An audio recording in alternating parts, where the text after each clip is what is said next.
Hi, this is Gary G with another word of encouragement. This word comes from 2 Peter 1, 3 through 8. It says, His divine power has granted us all things that pertain to life and godliness through the knowledge of Him who called us to His own glory and excellence, by which He has granted to us His precious and very great promises, so that through them you may become partakers of the divine nature, having escaped from the corruption that is in the world because of sinful desire. For this reason, make every effort to supplement your faith with virtue, and virtue with knowledge, and knowledge with self-control, and self-control with steadfastness, and steadfastness with godliness, and godliness with brotherly affection, and brotherly affection with love. For if these qualities are yours and increasing, they keep you from being ineffective or unfruitful in the knowledge of our Lord Jesus Christ. So it says, His divine power has granted us all things that pertain to life and godliness.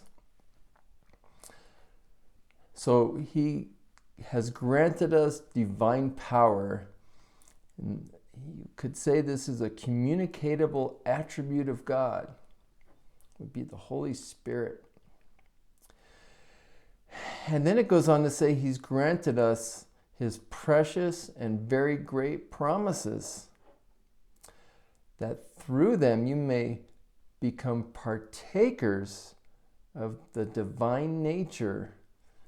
So there we see again, first it was divine power, and now we get to partake in divine nature. It's a communicatable attribute of God. And then it goes on to say, to escape the corruption that is in the world because of sinful desires. Right? The word says that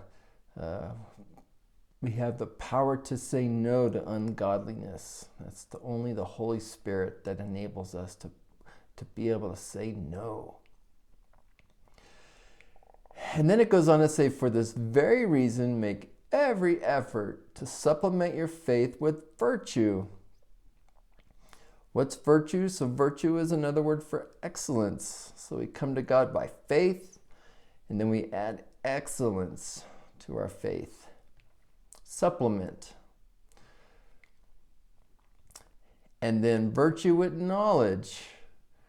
And so with our virtue, we add knowledge, which means to know. And then knowledge with self-control. I think Paul says that he became sorrowful because he became to know so much.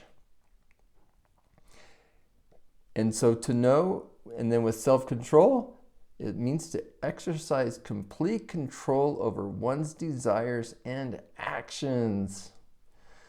So we do have the ability to say no. We do have the ability to turn away from things. Just have to exercise self-control. It's a fruit of the Spirit. It's only the Holy Spirit that allows us and enables us to escape those corruptions. And then self-control with steadfastness. So steadfastness simply means the capacity to continue to bear up under difficult circumstances. So it's always good to be steadfast. And so we continue on with godliness and steadfastness with godliness. And so godliness means to have reverence and worship. So I frequently have worship on in my home. I've done that for years. And, I didn't grow up in a Christian home. I listened to a lot of different music. And now it's all worship because it edifies me, it builds me up. And then godliness with brotherly affection.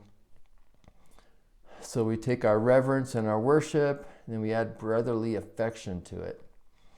And that simply means to have affection for fellow believers in Christ, have love for our neighbor, and then brotherly affection with love. So this is, I believe, agape love. It's unconditional. You just have love for someone or something, sincere appreciation.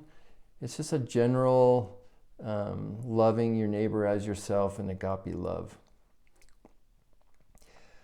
So then Peter goes on to say, for if these qualities are yours and increasing, they keep you from being ineffective or unfruitful in the knowledge of our Lord Jesus Christ.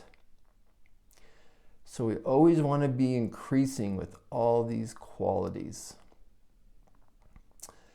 And that is the encouraging word from 2 Peter 1, 3 through 8. And this part of Scripture could be considered what's called the process of sanctification, when you add all these qualities to your life. And so that's it for now.